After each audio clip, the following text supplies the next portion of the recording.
ମୋ ଝିଆରୀ ଆସି ମୋତେ କ'ଣ କହିଲା ଆଉ ମୋ ଝିଅ କ'ଣ ଖାଇ କହିଲା ମମ୍ମି ବହୁତ ବଢ଼ିଆ ହେଇଛି।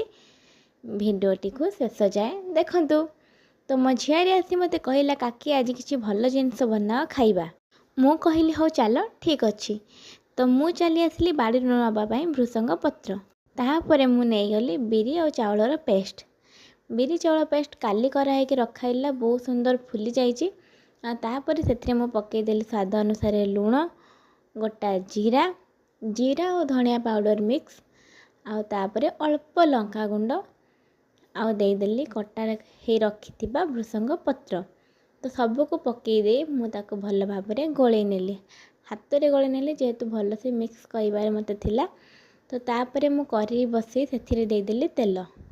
ତେଲ ତାତିଲା ପରେ ମୁଁ ସେଥିରେ ଛୋଟ ଛୋଟ ବରା କରି ପକାଇ ନେଲି। ଆପଣମାନେ ଚାହିଁଲେ ଏମିତି ବରା କରିପାରିବେ, ନହେଲେ ଆଉ ଟିକେ ଛୋଟ ସାଇଜ୍ର ବି କରିପାରିବେ। ତ ଫାଷ୍ଟ ଥର ମୋର ଟିକେ ବେଶୀ ବଡ଼ ହେଇଯାଇଥିଲା ଆଉ କଳା ପଡ଼ିଯାଇଥିଲା, ଯେହେତୁ ଆଞ୍ଚ ଅଧିକା ଥିଲା। ସେକେଣ୍ଡ ଥର ମୁଁ ଯେତେବେଳେ କଲି ଆଉ ଟିକେ ବେଟର୍ ହେଲା। ଥାର୍ଡ଼ ଥର ବହୁତ ବଢ଼ିଆ ହେଲା। ତ ଆପଣମାନେ ବି ଏମିତି ଚାଉଳ ବରା କରି ଖାଆନ୍ତୁ ଆଉ ମୋତେ କମେଣ୍ଟରେ କୁହନ୍ତୁ କେମିତି ହେଇଛି। ତ ମୋ ଝିଅକୁ ମୁଁ ନେଇକି ସେଥିରୁ ଦେଲି। ମୋ ଝିଅ ଖାଇକି କହିଲା ମମ୍ମି ବହୁତ ବଢ଼ିଆ ହେଇଛି। ତ ଆପଣମାନେ ବି ନିହାତି କରିକି ଖାଆନ୍ତୁ। ରହିଲି, ଜୟ ଜଗନ୍ନାଥ।